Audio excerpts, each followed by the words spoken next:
방송에서 제공하는 보험 정보는 투자 판단에 대한 조언입니다. 보험, 펀드 등의 가입은 투자자 자신의 판단과 책임에 따라 그 결과가 투자자 본인에게 귀속됨을 양지하시기 바랍니다.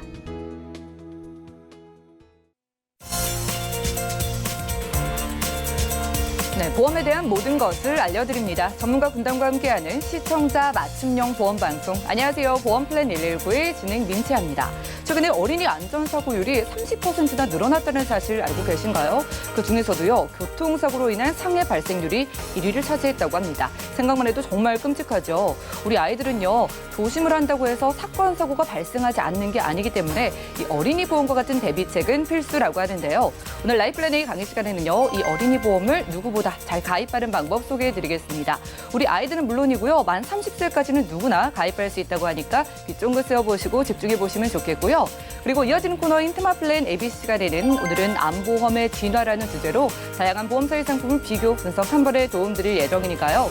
오늘 보험플랜 119 함께 하시면서 어린이부터 어른까지 내 삶에 도움되는 정보 얻어보시기 바랍니다. 참여 방법 안내해드릴게요. 저희 보험플랜 119는요, 전화와 문자 통해서 여러분들의 모든 보험 고민 속 시원하게 해결 도움드리고 있습니다. 우선 02-315-2662번, 끝자리 2662번 활짝 열려 있고요. 무료 문자로도 참여가 가능한데요. 013-3366-0110번으로 지금부터 메시지도 남겨보시기 바랄게요.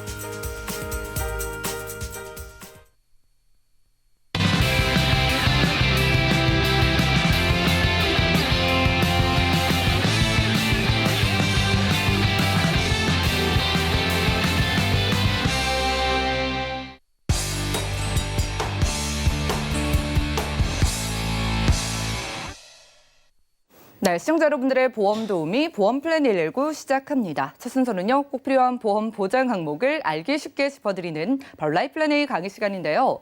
요즘 코로나로 인해서 마음 불편한 우리 부모님들 많으시죠. 전국의 학교들이 개학을 시작하면서 이제 아이들이 등교를 해도 걱정, 등교를 안 해도 걱정, 대한민국 부모님들의 마음은 늘 불안하기만 할 텐데요.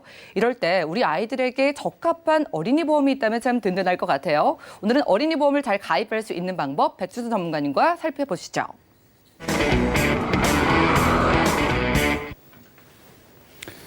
안녕하십니까 시청자님들. 오늘은 제가 어린이 보험의 모든 것이라는 주제에 대해서 이제 그 주제를 가지고 시청자님께 안내를 드리도록 하겠습니다. 어린이 보험이라고 해가지고 특별하게 어린이한테 포커스가 맞춰지는 일정 담보들도 있지만은요, 전체적으로 성인 보험과 비슷하긴 한데 그 성인 보험보다 훨씬 더 유리하고 좋은 조건으로 보험을 준비할 수 있기 때문에 오늘 내용 참고하시면서 보험을 준비하시거나 자녀의 보험을 점검하실 분들은 도움이 되실 거라고 생각되어집니다. 먼저 기본 사항을 먼저 간단하게 말씀을 드리도록 하겠습니다.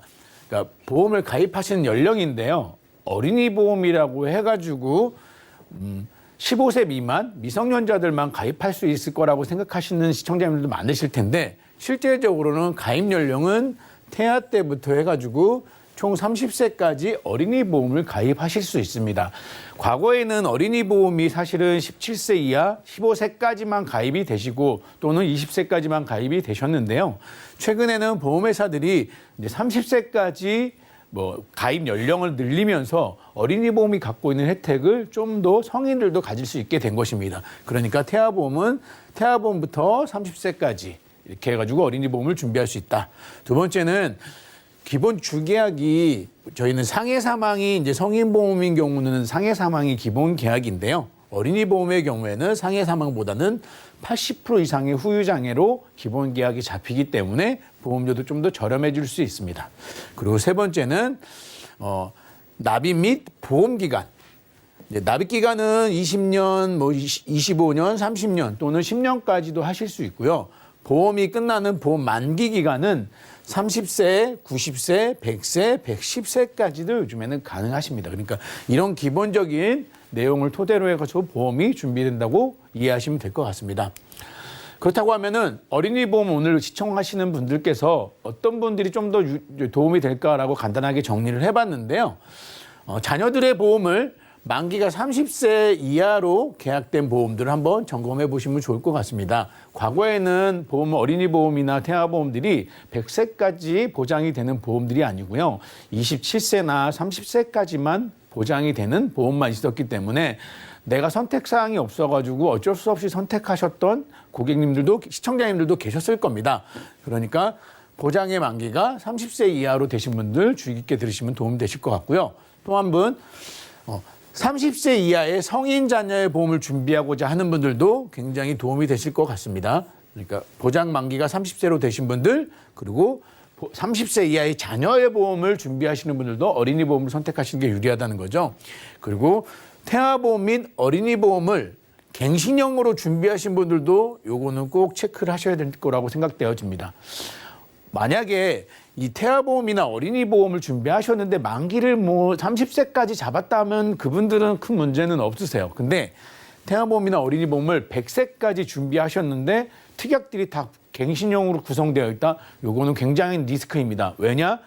갱신형으로 되어 있는 특약들은 100살까지 보험료를 내셔야 되기 때문에 이런 분들도 오늘 방송 보시면서 팁을 얻어가시면 좋을 것 같습니다. 그다음에 요거는 저의 개인적인 생각입니다만은 현재 어린이 보험이 생명보험사로 준비되어 있는 보험을 갖고 계신 분들도 한 번 더 보시면은 좀 더 유리한 조건으로 보험을 준비할 수 있는 팁이 될 수 있을 것 같습니다. 이 네 가지 잘 보셔가지고 여기에 해당되시는 분들은 자녀들의 보험을 한번 점검해 보시길 바랍니다. 중요 포인트로 제가 정해드릴 내용들을 먼저 간략하게 말씀을 드리도록 하겠습니다. 첫 번째, 비갱신형을 선택하자. 두 번째, 보험료가 저렴한 무해지 환급형 보험을 선택하자. 그리고 세 번째, 중요한 보장에 높은 가입 한도가 된다. 그리고 네 번째, 유리한 납입 면제 혜택이 있다. 성인 보험보다 유리한 납입 면제 혜택이 있다는 거. 그리고 마지막으로 2자녀 이상 시 보험료가 할인됩니다. 그래서 최대 3%까지 보험료가 할인 받으실 수 있으니까 이 내용 5가지에 대해서 제가 집중적으로 설명을 드릴 테니까요. 참고하셔가지고 좋은 정보 얻어가시기 바랍니다. 먼저 갱신형과 비갱신형. 이거 어린이 보험에서는 저는 굉장히 중요하다고 생각을 합니다. 서두에 말씀드린 것처럼 만약에 어린이 보험을 준비하셨는데 만기가 만약에 30세다. 이 이야기는 보험이 끝나는 시점이 30세 이하로 되신 분들은 사실은 갱신형이나 비갱신형이나 크게 차이는 없으세요. 그러니 내가 보험을 준비해 줬는데 30세 이하로 만기를 잡았다. 그리고 성인이 된 다음에 본인의 보험을 따로 준비한다고 생각하신 분들은 갱신형과 비갱신형이 그렇게 분리하시는 게 따로 갱신형을 피하고 비갱신을 선택하는 게 중요하지 않습니다. 하지만 만기가 30세가 아니고 100세인 경우에는 요거는 굉장히 큰 리스크입니다. 왜냐하면은 비갱신형인 경우에는 납입 기간이 20년이다. 그럼 20년을 돈을 내고 100살까지 보장을 받는 건데요. 갱신형의 경우에는 만약에 자녀들의 보험을 갱신형 담보를 선택하셨다. 그러면 이 갱신형 담보는 100살까지 돈을 내셔야 됩니다. 그래야지 혜택이 되기 때문에 만약에 100살까지 만기를 잡으신 고객들이라고 하면은 시청자들이라고 하시면은 갱신형보다는 비갱신형을 선택하시는 것이 굉장히 유리합니다. 그리고 이 2가지의 장점들을 보시게 되면은 비갱신형 같은 경우는 만기까지 보험료 변동이 없어요. 그리고 보장은 똑같이 적용이 되십니다. 보장에는 변경이 없습니다. 그리고 계획적인 재무 설계가 가능하겠죠. 왜냐하면은 20년 동안만 돈을 이만큼 나가고 그 이후에는 안 나가니까 내가 그 이후에는 어떤 재무를 설정하실 수 있으시니까요. 근데 갱신형의 경우에는 초기의 보험료는 굉장히 저렴합니다. 왜 그러냐면 위험률에 따라서 보험료가 이제 변화가 되는 거기 때문에 초기의 보험료가 굉장히 저렴하다. 대신에 가입 시 보험료 부담이 없다. 초기의 보험료가 저렴하니까 가입 시에 부담이 없겠죠. 근데 갱신 시점에는 보험료가 인상될 수도 있습니다. 그렇기 때문에 갱신형과 비갱신형 내 상황에 맞춰 설정하는 게 중요하겠지만 제가 확실하게 말씀드릴 수 있는 거는 100세 만기로 설정하신 분들은 갱신형 담보를 선택하셨다. 자녀들의 보험을 요거는 분명히 큰 리스크가 될 수 있습니다. 두 번째는 무해지 환급형 보험을 선택하라고 제가 이제 주제를 잡았습니다.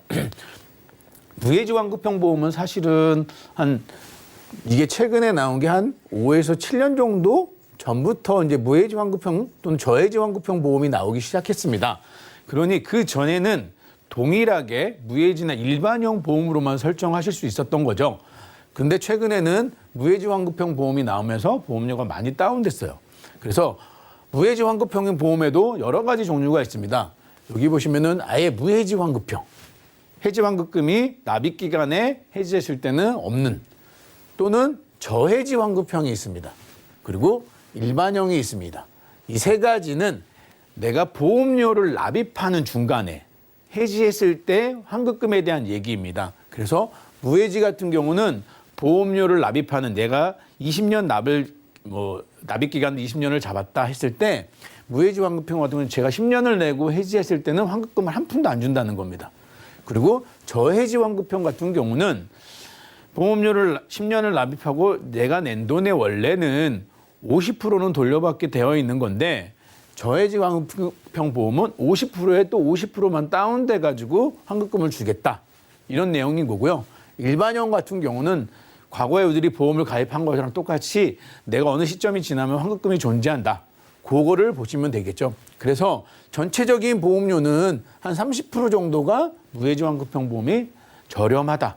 그러니 내가 보험을 가입하시고 난 일정 시간이 지난 다음에 변화를 줄 거야 하시는 분들이 아니라고 하면은 저는 무해지 환급형을 보험을 선택하시는 것이 좀 더 유리하지 않겠는가라고 생각돼서 말씀드렸습니다. 그래서 이 표를 보시게 되면 이런 거죠. 납입 기간 중간에는 만약에 20년이라는 보험 납입 기간을 잡았을 때 납입 기간 안에 해지하게 되면 환급금이 빵이죠. 이거는 일반형이라고 해서 납입 기간 안에 해지했을 때도 환급금이 계속 조금씩 상승하는 겁니다.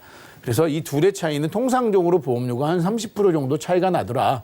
그러니 보험을 선택하실 때 만약에 좀 더 저렴하고 효율을 좀 높이겠다 하시는 분들한테는 무해지 환급형 보험을 선택하시는 것이 좀 더 유리하고 좋다라고 말씀드릴 수 있을 것 같습니다. 그리고 두 번째는 요거 굉장히 중요한 내용인데요. 중요한 담보에 대한 한도가 굉장히 높습니다. 이게 왜 중요하냐 하면은 서두에 30세 이하의 성인들도 어린이 보험으로 가입할 수 있다고 했습니다. 그 이야기는 어린이 보험으로 가입했을 때 동일한 암 담보나 암 진단금이 똑같이 어린이 보험으로 가입한 게 더 싸고 성인 보험 비싸고 이런 개념은 아니거든요. 그러니까 어린이 보험으로 가입을 하시게 되면은 내 가입 한도가 좀 더 높아지고 보장의 범위가 넓어질 수 있다는 거죠. 그러니까 중요한 담보라고 하면은 저희들이 보험을 준비하실 때 가장 중요한 담보가 크게 이 네 가지라고 보시면 될 것 같아요. 이 네 가지. 암, 뇌질환, 심장질환, 그다음에 질병 후유 장애. 이 네 가지가 보험을 준비하시는데 가장 중요한 담보들인데 이 담보들에 대해서 가입 한도가 좀 더 폭넓고 크다고 할 수 있습니다. 그래서 보시게 되면은 어린이 보험의 경우에는 암진단금이 한 회사에 최대로 한 1억까지 통상적으로 1억까지 보험을 가입하실 수 있습니다. 그런데 성인의 보험의 경우에는 이것도 연령에 따라 차이가 있지만 통상적으로 보시게 되면은 5천만 원에서 6천만 원 정도가 가입 한도다. 이 이야기는 한 개의 회사입니다. 만약에 성인보험으로 준비하신 분이 내가 5천인데 1억을 가입하고 싶다? 그러면 다른 보험사를 선택해서 1억을 맞추실 수는 있어요. 그러니까 지금 전해드린 내용은 한 회사에서 내가 가입할 수 있는 최대 한도라고 보시면 될 것 같습니다. 뇌혈관 질환 같은 경우도 어린이 보험 같은 경우는 최대 5천만 원까지 가입하실 수 있어요. 물론 이제 보험료는 좀 더 비싸지겠지만 어찌됐건 가입할 수 있는 한도가 5천까지 된다. 근데 성인의 보험으로 준비를 한다. 그렇게 되면은 1,000만 원까지, 맥스 1,000만 원까지 일부 회사들은 요게 2천까지도 가입이 되는 회사들도 있습니다만은 통상적으로 1,000만 원까지만 가입이 된다. 심장쪽 질환도 뇌나 마찬가지로 세트로 이어지기 때문에요. 어린이 보험은 5천만 원까지 가입 한도를 늘릴 수 있는데 성인의 보험은 1,000만 원까지만 가입이 된다. 그러니 가장 중요하다고 얘기하는 이 담보들의 가입 한도가 작아지는 거니까 요거는 굉장히 중요한 내용이라고 할 수 있습니다. 그다음에 질병 후유 장애. 이 질병 후유 장애 담보 같은 경우도 어린이 보험으로 준비하실 때 5천만 원 가입이 되시는데 성인으로는 2천에서 3천 정도까지 가입이 되신다. 물론 제가 언급한 이 담보들의 한도는 맥스입니다. 그래서 내가 방송을 보시는 분들이 혹시 알아보셨을 때는 어쩌면 5천만 원이 아니실 수 있어요. 그거는 각각의 보험회사에서 가입 한도에 대한 나이들이 예를 들어서 어린이 보험을 준비하시는 분이 뭐 5살도 있을 수 있고 10살도 있을 수 있고 20살도 있을 수 있기 때문에 그 가입 한도는 조금씩 차이가 나겠지만 그래도 일찍 준비하시면은 5천만 원까지도 질병후유 장애를 담보를 가입할 수 있다. 그러면은 이 중요한 담보들이 암, 뇌, 심장, 질병후유 장애라고 하는데 이것들이 왜 중요한지에 대해서 한번 설명을 좀 간단하게 드리고 넘어가도록 하겠습니다. 먼저 질병후유 장애라는 진단에 대해서 말씀을 드릴게요. 이 질병후유 장애는 사실은 가장 폭넓은 보장을 받을 수 있는 겁니다. 범위가 내가 보장받을 수 있는 것들이 굉장히 다양해요. 그리고 일반적으로 진단금 등 같은 경우는 제가 받았으면 더 이상 지급될 게 없는데 이 질병후유 장애는 부위별로 따로따로 책정을 해요. 그래서 만약에 제가 외관상의 상해, 팔이 다른 부위에 암으로 예를 들어서 위암에 걸려가지고 위를 전절제를 했다. 그러면 50%의 장애율을 받게 돼요. 그러면은 아까쯤에 제가 좀 전에 말씀드린 것처럼 질병후유 장애를 5천만 원 가입을 했다는 가정을 했을 때는 위암에 걸려서 50%를 전절제를 했다. 그러면은 여기서 2,500만 원이 나오겠죠. 근데 일반적인 담보들은 진단금은 한 번 받으면 더 이상 안 나오는데 위암에 걸리고 나서 이게 성인병이 왔나 또는 나이가 먹어서 퇴행성 관절 질환이 와가지고 인공관절 수술해가지고 한쪽을 해가지고 30% 장애를 또 받았다. 그러면은 2,500을 받았으니까 2,500만 원이 남는 게 아니고요. 이 5천만 원에서 또 다시 30%를 받는 겁니다. 그러니 퇴행성 관절염으로 또 인공관절 수술했다 그러면은 1,500 정도가 또 지급될 수 있는 거죠. 이래서 질병후유 장애가 굉장히 중요하다고 얘기하는 거거든요. 각각의 부위별로 내가 혜택을 계속 중복적으로 받을 수 있기 때문에 일반적으로 보험회사들은 질병후유 장애에 대한 담보를 성인들은 거의 한도가 낮게 책정돼 있고 보험 심사할 때도 가장 까다롭게 심사를 합니다. 그러면 질병후유 장애가 어떤 혜택들이 있느냐 보시면은 치매도 혜택이 돼요. 저희가 보면은 치매보험도 안내를 할 때 심한 치매가 중증 치매가 CDR 척도 3인데요. CDR 척도 3을 했을 때는 60% 장애율이 지급이 됩니다.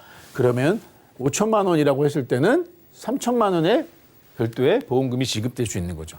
그다음에 치아와 관련돼 가지고도 영구치 결손이 5개 이상이 됐다. 그러면 5%의 장애율이 나오는 거죠. 이거에 대한 지금 화면에서 언급한 이것들이 각각에 대해서 별개로 질병후유 장애 보험금을 청구할 수 있기 때문에 이 질병후유 장애는 만약에 가입할 수 있다. 한도가 높게 그러면은 이거는 중요하게 해서 높게 가입하시는 것이 좋을 겁니다. 하지만 보험료는 저렴하지 않다는 거 판단하시면 좋을 것 같고요. 그다음에 질병후유 장애 같은 경우는 80세 만기로 하느냐, 90세 만기로 하느냐, 100세 만기로 하느냐 요거에 따라서 보험료 차이가 엄청나게 크기 때문에 경제적인 상황에 맞춰서 담보를 조정하시면 될 것 같습니다. 자, 두 번째는 뇌혈관 질환입니다. 뇌혈관 질환? 뇌혈관 질환 생소하실 수도 있습니다. 그러면은 쉽게 말씀드려서 뇌출혈이나 뇌경색, 뇌졸중 이렇게 얘기하시면 쉬우실 것 같은데요. 이 뇌혈관 질환이라는 거는 지금 제가 언급한 뇌출혈, 뇌졸중 이것들 전체적인 거를 포괄하라 하신다고 보시면 되세요. 그래서 보시게 되면은 이런 표를 보시면 이해하시기 편하실 것 같아요. 그래서 뇌혈관 질환이라는 거는 전체를 포괄하기 때문에 무조건 해당이 된다고 보시면 되는 거고 이 뇌혈관 질환이라는 담보 안에 그 안에 뇌졸중도 포함이 되는 거죠. 그리고 이 뇌졸중이라는 담보 안에는 또 뇌출혈이 포함이 되는 거죠. 그래서 만약에 이 세 가지의 특약들을 각각 가입되어 있다라고 하시면은 뇌출혈 진단을 받았다 그러면은 뇌출혈, 뇌졸중, 뇌혈관 모두 보험금을 받으실 수가 있어요. 근데 이 세 가지 담보를 다 가입해 있는 상황에서 뇌경색 진단을 받았다. 그러면은 뇌출혈은 해당이 안 되기 때문에 보험금이 지급이 안 되죠. 그러니 뇌졸중과 뇌혈관 질환만 보험금이 지급이 됩니다. 그런데 내가 이 세 가지 담보를 다 가입해 있는 상황에서 기타 뇌혈관 질환이라는 진단명을 받았다. 그렇다고 하면은 세 가지 다 가입되어 있지만 뇌졸중도 진단금이 안 나가고요. 뇌혈관 질환이라는 진단금만 보험금이 지급이 됩니다. 그러니 범위가 가장 넓다는 거죠. 그래서 이 표를 보시게 되시면은 뭐 다양한 질병 분류 코드들이 있는데요. 이 질병 분류 코드들 중에서 뇌출혈 진단 코드는 3가지만 해당이 되신다고 보시면 되는 거고요. 뇌졸중 진단 코드는 이렇게 6가지 정도가 해당이 된다고 보시면 됩니다. 그런데 뇌혈관 질환이라는 담보는 이 전체를 포괄하기 때문에 내가 뇌와 관련된 진단 코드를 받았을 때는 보험금을 다 받을 수 있다고 쉽게 이해하시면 되실 것 같아요. 그래서 확률적으로도 보시게 되면은 이렇게 되는 거죠. 뇌경색 진단이나 뇌출혈 진단을 합치게 되면 대충 60% 정도가 넘습니다. 그리고 뭐 기타 뇌혈관 질환이라는 담보도 이 진단명도 굉장히 높은 비중을 차지하죠. 그러니 이 기타 뇌혈관 진단을 받았을 때는 뇌혈관 질환이라는 보험에 특약으로 가입되어 있을 때만 보험금이 지급이 된다. 그러니 보험을 준비하실 때는 이런 식으로 뇌혈관 질환을 가장 크게, 그다음에 뇌졸중을, 그다음에 뇌출혈을 선택하시는 게 맞다고 보시면 됩니다.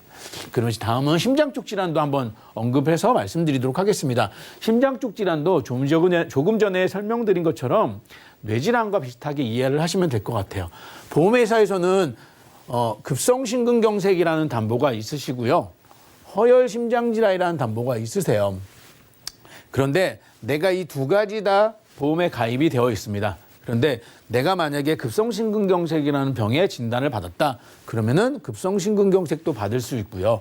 허혈성 심장질환 진단금도 받을 수가 있어요. 그런데 심장 쪽 질환 중에서 굉장히 빈도수가 높은 게 이 협심증이라는 질병인데, 이 협심증이라는 질병에 만약에 진단을 받았다. 그렇다고 하면은 급성심근경색이라는 담보는 보험금을 받으실 수가 없어요.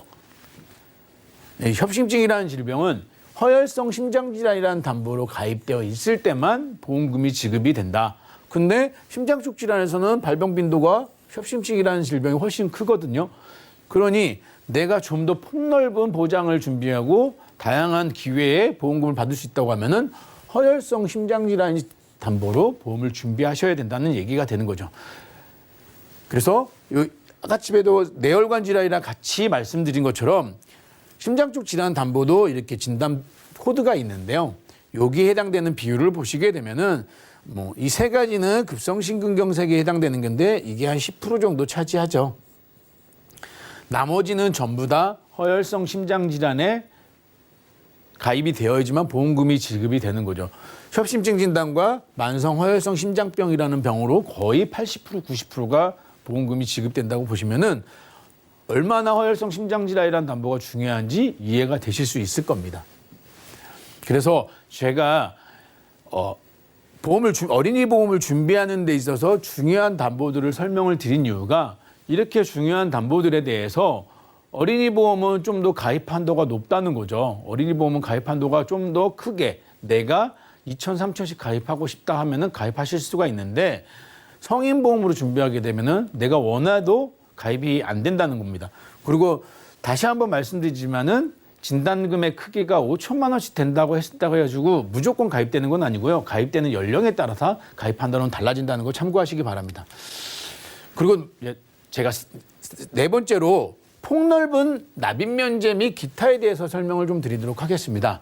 이 납입 면제 요즘에는 굉장히 큰 화두가 되기 때문에 일반적으로 보험을 준비하시는 분들은 꼭 납입 면제 혜택이 들어가는 보험들을 선택하시라고 말씀을 드리는데 이 납입 면제 혜택도 어린이 보험과 성인 보험이 굉장히 큰 차이가 있습니다. 이제 암을 들어서 만약에 언급을 하자고 하면은 어린이 보험에 같은 경우는 암이나 유사암 전부 다 납입 면제 혜택이 되세요. 근데 성인 보험은 유사암은 제외입니다. 그러니 좀 더 범위가 넓은 게 되겠죠. 그다음에 뇌혈관 질환, 허혈성 심장 질환도 납입 면제 혜택이 되세요.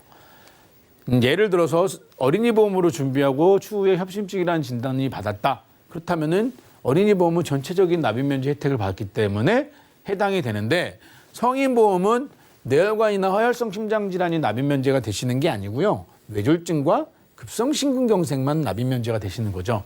그러니 동일한 질병에 걸렸다, 협심증이라는, 그렇다고 하면은 성인 보험으로 준비한 사람은 납입 면제 혜택은 못 받는지만 어린이 보험으로 준비하신 분들은 납입 면제 혜택을 받을 수 있다고 생각하시면 되는 거죠. 그다음에 이제 말기 폐질환이나 간경화 신부전증은 성인 보험에서는 납입 면제 혜택이 있다. 요거는 이제 좀 더 유리한 거라고 볼 수 있는데 이제 질병 후유장애나 상해 후유장애도 납입면제 혜택도 성인 같은 경우는 80% 이상이 나와야 되는데 어린이 보험은 50% 이상의 장애율이 나오면은 납입면제 혜택이 된다. 그러니 이 납입면제 혜택만 보시더라도 어린이 보험과 성인 보험의 이 장단점이 크게 두드러지게 보이실 수 있을 겁니다. 그다음에 마지막으로 성인 보험과 다르게 15세 이하에는 90일의 면책 기간 및 1년 이내 50% 감액 기간이 없습니다. 요 내용은 무슨 얘기냐면요. 어린이 보험을 준비하시는데 15세 이전에 가입을 한다. 그러면은 우리는 일반적으로 암에 가입했을 때, 암보험을 가입했을 때 90일이라는 면책 기간이 존재해요. 90일이 지나야 암 진단금이 지급되는 효력이 발생이 되는 거고 또 1년 이내에 걸리게 되면 50%를 감액해서 주는데 어린이 보험은 이 면책 기간과 1년 이내의 감액 기간도 없다는 거죠. 이 15세 같은 경우는 일반적인 보험회사들이 15세의 기준을 잡고요. 이것도 찾아보시면은 어떤 회사들은 적용이 안 되는 회사도 있고 되는 회사도 있습니다. 좀 더 감액이나 면책 기간을 없애는 회사들도 있으니까 요거는 통상적이기 때문에 잘 판단하셔가지고 준비하시면 될 것 같습니다. 그래서 제가 여태까지 어린이 보험에 대해서 전체적인 설명을 좀 드렸습니다. 그래서 최종해서 다시 한번 정리를 해서 말씀드리자고 하면은 30세 이하의 성인인 경우도 어린이 보험으로 꼭 준비해라.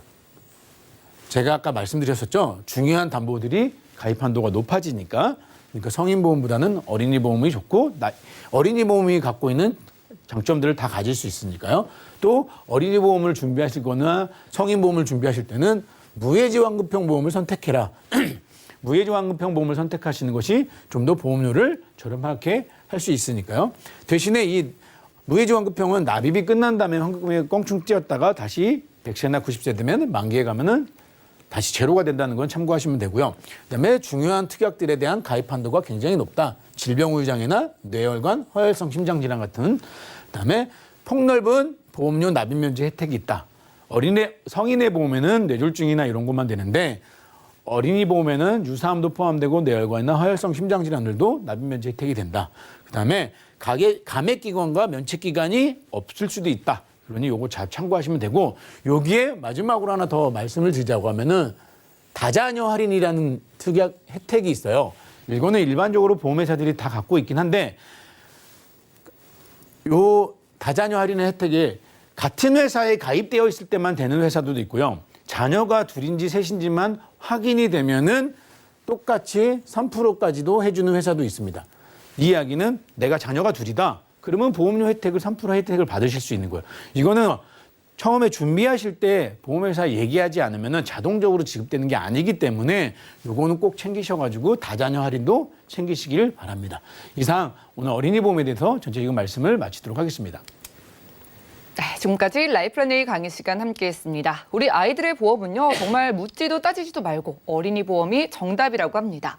성인 보험과 별 차이가 없어요. 오히려 더 큰 보장을 어린이 보험으로 가입하신다는 이유로 더욱더 저렴하게 가입할 수 있다는 거고요. 거기다가 무해지를 선택하시면 또 일반 어린이 보험보다도 최대 30%까지 저렴하게 선택 가능하다고 합니다. 우리 아이가 혹은 내가 아직 만 30세가 되지 않았다면 무조건 어린이 보험 상담 한번 받아보시면 좋겠는데요. 강의해 주신 전문가님께 몇 가지 질문을 드릴게요. 많은 분들이 이렇게 태아보험이나 어린이 보험을 가입할 때 보장 기간에 대한 고민을 많이 하시거든요. 30세 만기도 있고 100세 만기도 있던데 어떤 게 더 유리한 걸까요?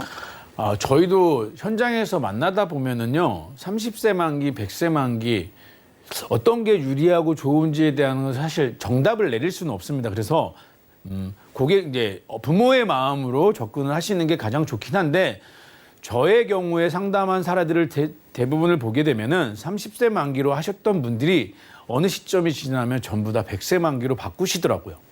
그 이야기는 나의 주변의 자녀들이 친구들은 다 100세 만기로 되어 있는데 나의 자녀는 30세로 되어 있다. 이런 것들에 대해서 뭔가 부모님이 부담을 느끼시는 경우가 많이 있으시더라고요. 그러니 30세 만기, 100세 만기는 경제적인 가정 경제에 따라서 달라질 수는 있지만 저는 한 자녀 정도, 요즘에는 한 자녀, 두 자녀 정도가 있으시니까 만기는 물론 부모님이 결정하시는 거지만 저의 경험상으로 봤을 때는 100세 만기가 좀 더 나중에 변경하지 않는 유리한 방법이 되지 않을까라고 생각되어집니다. 그러네요. 이왕이면 처음부터 100세 만기로 준비하시는 게 유리할 것 같아요. 보험료가 저렴하다는 이유로 30세 만기를 선택하신 분들이 있는데 뭐 예를 들어서 우리가 아무리 큰 보장을 준비해도 30세 이전에 암에 걸릴 확률이 참 적잖아요. 그러다 보니까 30세 때 다시 새로 가입하는 것보다는 처음부터 100세 만기로 가입하시는 게 유리할 것 같습니다. 그럼 전문가님, 지금 방송 보기 전에 기존의 어린이 보험을 가지고 계신 분들이 있잖아요. 그럼 이거 보고 유리한 조건으로 새로 가입을 하셔야 될까요? 이것도 물론 내용을 먼저 들여다봐야 되겠지만 제가 서두에 언급한 내용들을 참고하시면 좋을 것 같아요. 그래서 일단은 갱신형으로 준비되어 있다. 그러면 무조건 전환을 바꾸시는 게 유리할 것 같고요. 현재 100세 만기로 잘 되어 있다라고 하신다고 하면은 저는 굳이 바꾸실 필요는 없을 것 같아요. 그런데 100세 만기 준비하신 분이 한 1년, 2년 됐는데 제가 방송에서 언급한 내용들이 아닌 다르게 비싸게 되어 있다면 다시 한번 점검을 받으시겠지만 과거에 100세로 준비하신 분들은 저는 부족한 담보들만 조금 더 보완을 하시는 게 효율적이고 유리하지 않을까라고 생각되어집니다. 네, 함부로 해지는 하지 마시고요. 100세 만기로 지금 준비가 돼 있다면 저희에게 연락을 주셔서 추가적으로 필요한 부분만 보완을 하시고요. 혹시 25세 만기나 30세 만기라면은 새로 가입하는 걸 추천드렸습니다. 오늘은 백지원 전문가님과 라이플랜 A 강의 시간 함께했고요. 아직 만 30세가 되지 않으신 분들은 무조건 오늘 소개해드린 무해지 어린이 보험 살펴보시기 바랄게요. 보장과 보험료 유리한 건 물론이고요. 내가 진단을 받았을 때 더 이상 보험료를 내지 않고 보장만 받는 이 납입 면제 기능이 어린이 보험에서 무엇보다 그 범위가 넓게 형성되어 있다고 합니다. 이렇게 아이들을 위한 보험은 물론이고 어른들을 위한 보험, 그리고 최근에 이슈가 되고 있는 코로나에 대비하는 보험이나 운전자 보험까지 모든 보험 궁금증 저희가 속 시원하게 해결 도움드리고 있으니까 전화, 문자 연락 많이 주시고요. 그럼 오늘 강의 내용 정리해드리고 테마 플랜 ABC 시간 이어가겠습니다. 잠시만요.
네, 보험 플랜 119 이어지는 순서는 테마 플랜 ABC입니다. 하나의 키워드로 다양한 보험사의 상품을 비교 분석해서 시청자분들이 알맞은 보험을 선택할 수 있게 저희가 도움을 드리는 시간인데요.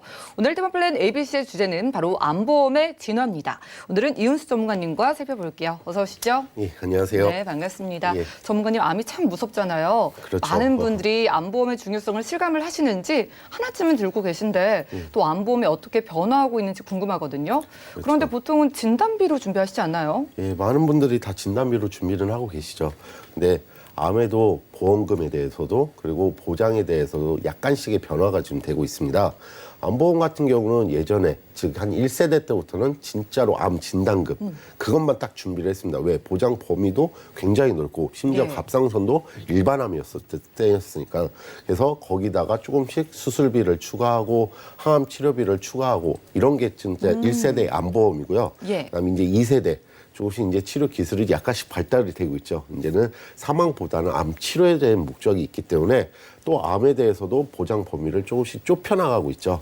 그래서 유사암이라는 것도 생기고 일반암이라는 것도 생기고 또 고해감이라는 것도 뭐 5대, 3대 이런 고해감 같은 것도 생기는 게 이제 2세대 전반적인 예. 현재 상황이라고 보시면 되고요. 이제 그거에 갖다도 진단비 그래 나는 진단비는 받았어. 근데 암 진단비가 너무 비싸니 내 상황에 맞게 예. 2천, 뭐 3천, 5천 이런 식으로 준비는 하실 수 있으세요. 근데 진단비는 받고 이제 치료에 대해서 이제 집중을 해야 되는데 예. 보통 같은 경우는 암 수술을 솔직히 이제 2번, 3번 하는 경우는 없으세요. 거의 다 수술을 한 번 하시면은 이제 항암 치료라든가 약물 치료를 계속 복용해서 그거에 대해서 치료를 하시는데 이제 그거에 대해서도 나는 뭐 부작용이 많은 좀 싼 비용으로 할래. 안 돼. 나는 뭐 부작용이 전혀 없지만 너무 비싼 이걸로 할래. 이거에 대해서 경제적인 차이를 느끼게 되는 거죠. 딜레마네요. 그렇죠. 무조건 제일 좋은 치료를 예. 받고 싶을 것 같은데 굉장히 비싸죠. 예, 그런 거는 비싼데 우리가 물론 이게 신기술도 있지만은 기존에 있던 약물 치료비도 맞습니다. 단지 좀 비싸서 등하시하고 이렇게 하는 보험들인데 그래서 표적 항암 치료비라는 게 있어요. 기존에 이제 표적 항암 치료비 같은 경우는 이제 항암 치료의 일부분인데 이거 같은 경우는 실비 처리도 되질 않습니다. 이제 비급여에 해당이 되는 거죠. 예. 보편적으로 암이라는 진단에 걸리면은 대부분이 산정 특례에 이제 등록이 돼요. 그래서 국가의 정부에서 어느 정도 보험금을 지급을 해주는데, 근데 이거 같은 경우는 비급여로 들어가서 나라에서 좀 해주질 않습니다. 아, 실비로 되지 않는다니까 좀 안타깝네요. 그렇죠. 그런 거 같은 경우도 있어서 이제 그러한 치료비 같은 것도 그래 진단금으로 아니면은 치료비 쪽으로 보험금을 좀 받을 수 있는 예. 그러한 이제 보험들이 나오기 시작을 했기 때문에 이와 같은 경우는 3세대 보험이라고 하는데 제가 이제 뭐 3세대 보험이라고 정확한 명칭은 아니지만 예. 제가 좀 정해봤습니다. 그래갖고 그러면 나는 기존에 암보험이 있다. 그럼 추가적으로 뭐를 또 들어야 되나? 아니다. 나는 지금 암이 하나도 없으니까 뭐를 들어야 될지 이렇게 생각하시고 어떻게 들어야 될지 잘 모르고 계세요. 시청자분께서. 그래서 제가 몇 가지 한 6가지 정도의 체크 포인트를 한번 작성해 봤는데 네. 보시게 되시면은 일단 첫 번째로 일반 암이라는 건 이제 진단 코드가 C 코드로 되어 있어요. 예. 근데 이제 소화기관 정도에는 이제 D 코드라는 이제 암 발전되기 전 제자리암이라든가 대장 전막내암 이런 거 같은 경우도 일반암으로 주는 회사가 있습니다. 그래서 그런 거로 또 일반암으로 보장이 되는지 체크를 하시고 그리고 갑상선암 같은 경우도 초기 진단은 제외지만은 그래도 여성 같은 경우는 발생 확률이 1이기 때문에 암 진단 시도 유사암을 제외하고 또 따로 1천만 원 정도로 보상을 해주는지 아마 한도는 뭐 1천에서 최대 3천까지 보장이 될 수 있는 담보들이 있으실 거예요.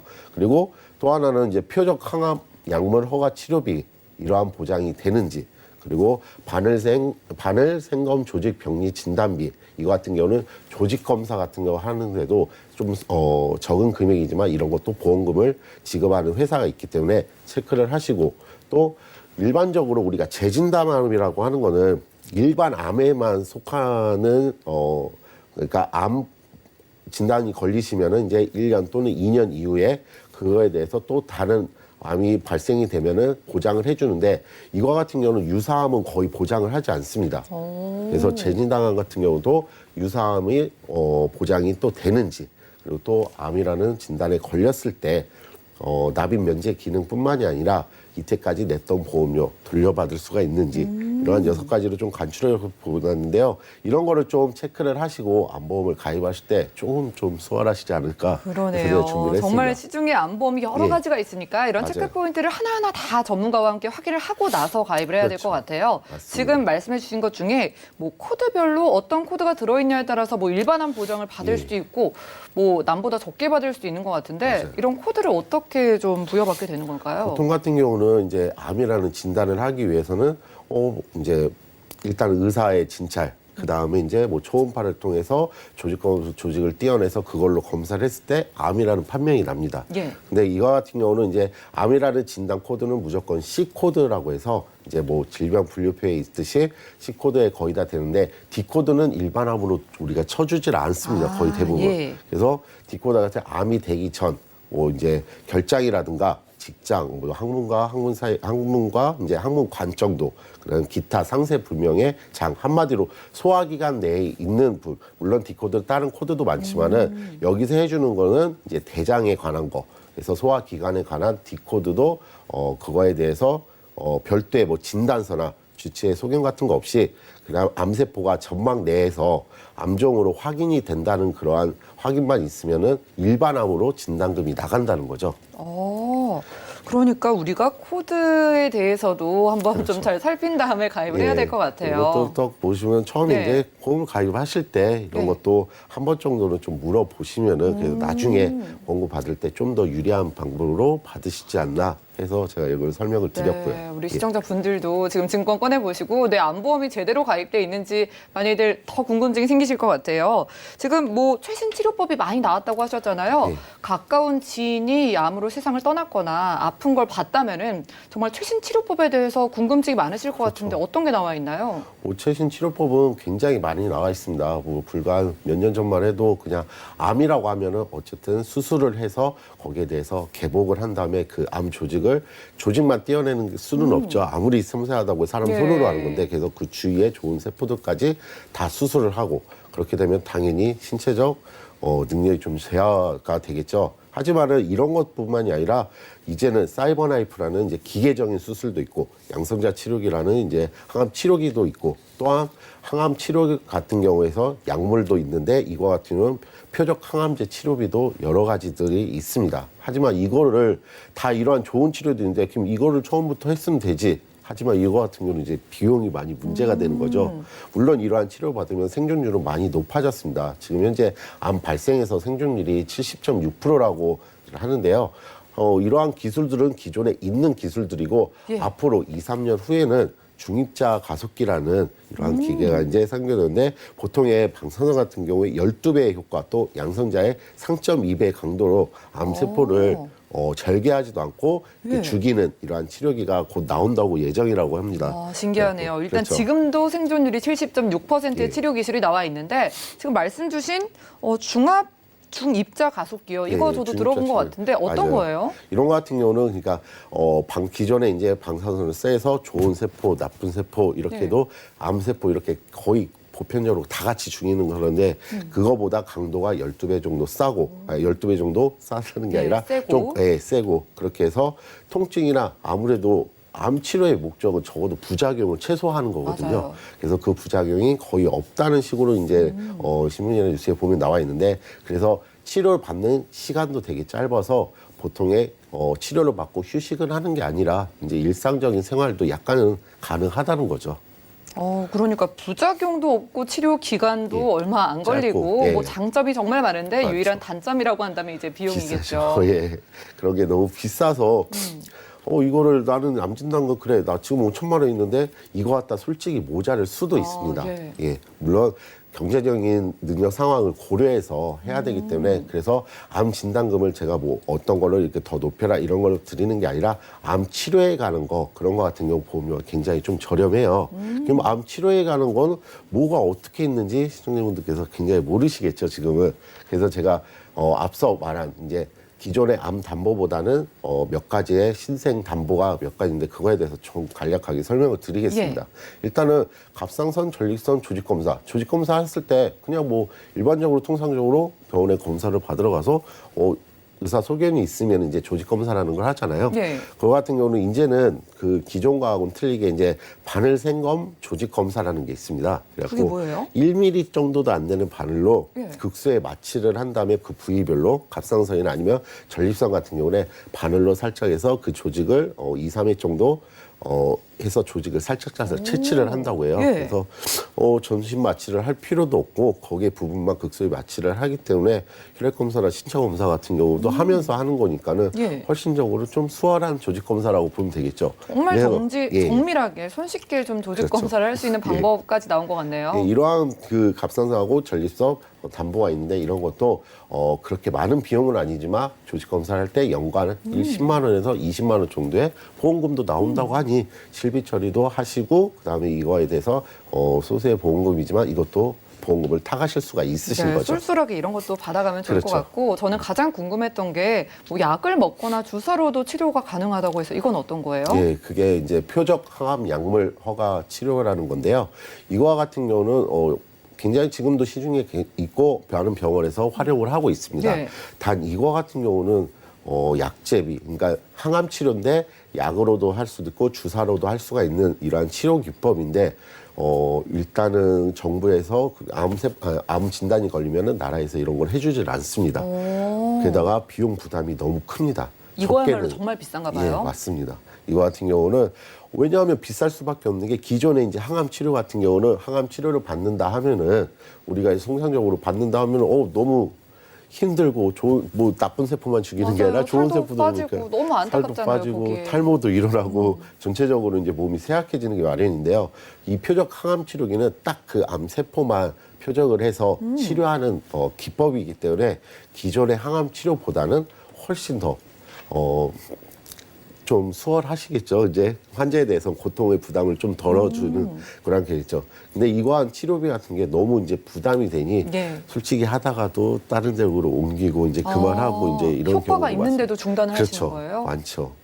그래갖고 이거는 비용 같은 게 부담이 되는데 이러한 표적 항암 치료비 물론 왜 허가라는 말이 있냐면 병원에서 이거를 쓰겠다는 허가를 맡아야 돼요. 그래서 그거에 대해 허락을 했을 경우에만 치료가 가능하기 때문에 이렇게 담보명이 이제 표적 항암 허가 약물 치료비고 이거에 대해서는 진단금을 5천만 원까지 주기 때문에 와. 이거를 좀 게다가 보험료가 좀 저렴합니다. 예. 왜냐하면은 이 담보 자체는 비갱신이 아니라 10년 갱신이기 때문에 50년마다 내야 되는 이유는 있겠지만은 그래도 저렴한 비용으로 이거한 담보를 가지고 가실 수가 있기 때문에 이거는 꼭 한 번 정도는 체크를 하셔서 단 10,000원대라도 뭐 설계를 할 수가 있으니까. 그래요. 예, 뭐 10년 갱신이라도 5천만 원을 한 번에 받을 수 있으면 그렇죠. 정말 좋을 것 같은데 예. 플랜이 어떻게 되고 보험료가 어느 정도예요? 이거 같은 경우는 기본적인 게 암 진단비입니다. 물론 최대 3천까지 들어가 있고 1,000만 원, 500만 원도 설정을 할 수 있고 100만 원도 설정을 할 수 있습니다. 기존에 그러니까 나는 암보험을 이렇게나 많이 들고 있는데 하는 분께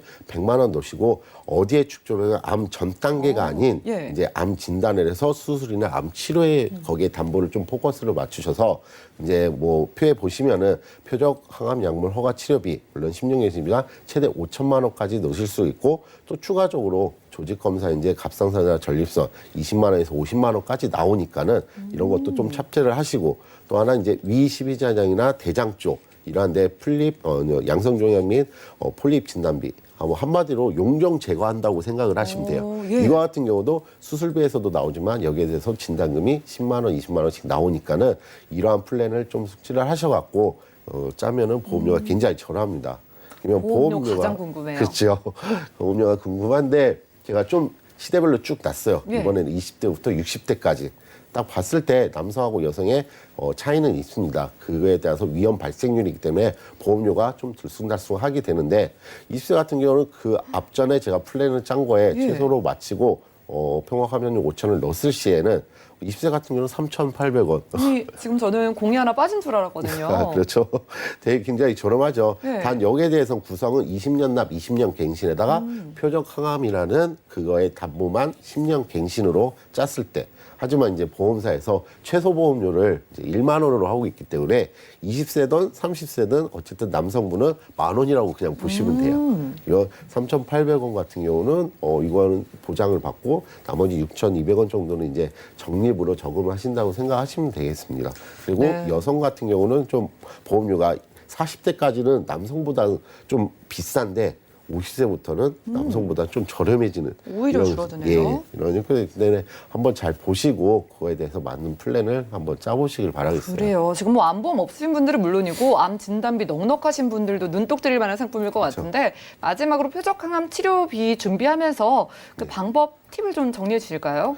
일단적으로 기존에 뭐 이걸로 바꾸라 이런 거는 절대 아니고요. 이와 같은 약물 치료비가 신제로 있으니까 기존에 암보험 없으신 분은 거의 대부분 없으실 거예요. 근데 그거에 대해서 좀 추가로 해서 기본으로 보장 강화를 한다는 그러한 생각을 가지시고 보험료가 그렇게 비싸지 않고 2, 3만 원대이니까는 꼭 추가를 하셔서 진단비 같은 경우는 이제 치료비나 생활비 쪽으로 쓰고 약물 치료비나 이런 거를 좀 보장을 강화하셔서 치료를 받으시고 좀 튼튼히 보장을 강화하셨으면 좋겠습니다. 네, 그래요. 이렇게 효과적으로 주사와 알약을 또 복용을 해가지고 암 치료가 가능한데 여러분들이 돈이 부족해가지고 치료를 못 받게 된다면 너무나 억울하잖아요. 여러분들이 최소 보험료 10,000원으로 정말 10,000원 이상부터 진단비보다 훨씬 저렴한 비용으로 5천만 원의 치료 비용을 받아보는 보험 딱 한 군데 회사만 있다고 하니까 궁금증 많으신 분들은 전화, 문자 연락 주시면 도움드리겠습니다. 오늘은 이윤수 전문가님과 테마플랜 ABC가 함께했고요. 저희가 제공해드린 정보는 투자 판단에 대한 조언일 뿐 해당 보험의 가치와 수익률을 보장하지 않는다는 점 기억 부탁드리겠습니다. 저희 보험플랜 119 더욱더 여러분들께 도움되는 보험 정보 들고 찾아뵙도록 할게요. 함께해 주신 여러분 고맙습니다.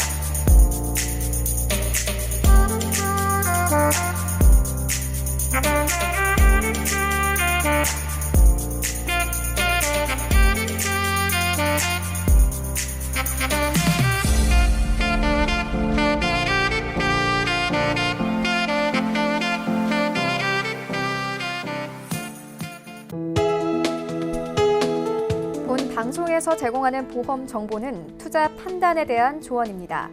보험, 펀드 등의 가입은 투자자 자신의 판단과 책임에 따라 그 결과가 투자자 본인에게 귀속됨을 양지하시기 바랍니다.